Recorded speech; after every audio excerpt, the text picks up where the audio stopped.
তো সকাল সকাল আজকে মনে হলো যে আজকে নাস্তা খাবো বাইরে, তো সেজন্য যাচ্ছি রুটি আনার জন্য। তো রুটি এনে বাসায় তারপরে রুটি খাবো।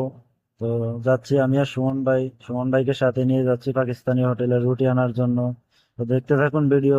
আর যদি ভিডিও ভালো লাগে তাহলে লাইক দিয়ে চ্যানেলটা সাবস্ক্রাইব করে রাখবেন। তো দেখতে দেখতে চলে আসছি পাকিস্তানি হোটেলে, ওই যে দেখা যাচ্ছে পাকিস্তানি হোটেল। এই হোটেলে আজকে যাব রুটি নেওয়ার জন্য। তো দেখতে থাকেন।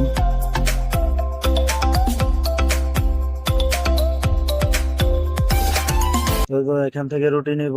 এখানে দুইটা রুটি মনে করেন যে 1 রিয়াল, তো বাংলাদেশি টাকায় 32 টাকা 33 টাকার মতো পড়ে।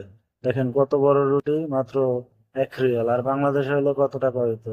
তো রুটি নেওয়ার পরে সুমন ভাই করতেছে যে সে পরোটা খাবে, তো সেজন্য পরোটা নিতেছে। তো দেখতে দেখতে এই পর্যন্ত ভিডিও ভালো লাগলে লাইক দিয়ে চ্যানেলটা সাবস্ক্রাইব করে রাখেন পরবর্তী ভিডিও পাওয়ার জন্য।